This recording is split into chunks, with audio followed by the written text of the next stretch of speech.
Well, I've been looking forward to showing you this case here because this is one of my all-time favorite cases of all the cases you've seen. Of course, you've probably heard me say that about every case. But this one is very special because one of the goals I had when I was wanting to learn flint knapping was to make a Clovis point or a fluted point, you know. And there was quite a lot of technology involved in that. But let me show you exactly what it is. This is my version of a nice fluted point. Now look at that flute. That goes 3/4 of the way up at least. And the backside isn't too bad either. Now these were made by early people, paleo people, that were hunting big game, mastodon, mammoth, bison antiquus, those kind of creatures. And they needed a heavy, durable point that could handle the puncture of a very large animal skin. So if you look, you'll notice, if I can get this in the right light here, that there's an in curve in the bottom that would fit right into the shaft. And I do believe, and let me see if I can grab my other point here. I got one that's hafted in a spear shaft. I do believe that it was probably something like this, where they would split a stick open, carve it out, slide it up through this channel flake removal area, and then grind the sides real well, so that when they tied it, like I have here with imitation sinew, that it would hold it and it wouldn't cut the bindings and make a very smooth type fit on the sides. The main business end was, of course, the tip. That's where you would poke it into the animal, and then below it you would want to really reinforce that also, because this point could act like a wedge and split the shaft all the way right down through and cause failure. So my belief is that they made a bunch of these 4-shafted points like this, and instead of carrying a whole bunch of spear shafts, they would maybe carry 1 or 2 and then have a whole bag of these that they could reload in the end of the spear shaft. So you had actually a repeatable weapon that would be able to be stabbed into something, twisted and stay in, allow bleeding to take place, and then reload it with another one. So let's take a look at some of these points here. There's a variety of materials. There are a lot of Texas materials. This is a real thin fluted point. Look at this. I mean, that fluting on this one goes right off the tip on this one, which is more typical of a Folsom style point, although I don't believe this has a true Folsom look to it. It does have more of a Clovis shape. Another Texas one. Look at that nice channel flake. That was just such a thrill to learn to do that, and to do it I actually use a form of leverage. If you look at some of my other videos on my channel, you'll see that I show this leverage flute removal in action. But that's a really good one too. Look at, very thin, and they were typically quite thin. So let's see, keep moving up through here. More Texas, another nice big flute, and then more practical, acceptable size flute, about halfway up the point. You know, of course, you strive to get the longest flute you can, because that's just showing that you can handle the fluting of the stone. Here's a really nice one here. Now this is also, I think this is also Texas chert too. That flute stalled out real big, and you can see it ended at a hinge right there. And this one more feathered out, which is kind of a typical thing. I've always loved this point here, and this is some sort of a jasper that came from the south.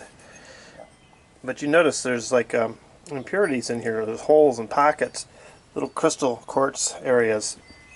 But it fluted quite well, and I made that around 2000. A lot of these fluted points that you're going to see in here go from 1997 to 2005. And I really haven't done much fluting since that time, but this is a neat one. A little heavier, but still quite acceptable for a fluted point. And then next to that is the one that is not Clovis. This is a Dalton point. Look at this thing. This has just got such neat flakes on it. Typical Dalton style base, ground heavily in the hafting area. And also notice there was a little tiny channel flake removed right here on these Daltons to thin the base. So they were still carrying on some of the paleo techniques when they made these. This one is pure heat treated Burlington. That's an earlier one that I made. That one goes back to '97. Just learning how to do it. I consider this a pretty good one, actually. And it came out nice, flute here to here, pretty even. Pretty typical of how a point was usually fluted. Not much further than that, because all they needed to do, as you see in this one here, was to haft it just part way and to be able to tie it on. And then of course feather down the end of the stick to match in there, so you had a real nice smooth weapon that would penetrate. Back to some more Texas material. You notice I had a lot of Texas material back then, and I loved working with it. This one didn't flute so well. It fluted acceptable, but there was some things going on here that kind of steered the flute off this direction and didn't really do much in this area. But this side put a pretty good flute out.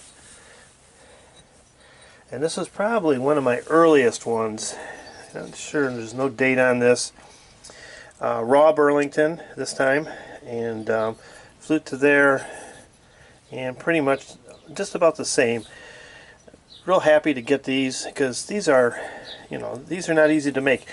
When you're going to all the work to make a preform, and then the last thing you do, or maybe some time during the process of forming the point, you put these long channel flakes in, you're really risking breaking the point.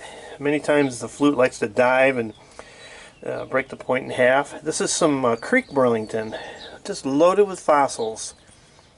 Really good flutes on that one. That was, I think, 2007 maybe. That's a later one. Really neat. Beautiful stone. And we're continuing to work around.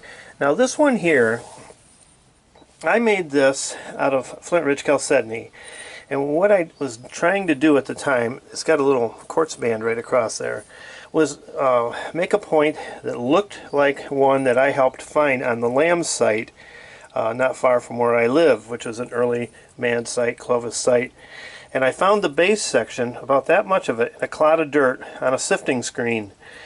Prior to that, the tip had been found, and when I found it, the archaeologist working there, Dr. Gramley, knew right away that this tip was probably going to match this base. And I do have some pictures of him joining them together, and just that day in general. That was quite an experience for a guy that just kind of got turned on to flint knapping maybe a couple years before that.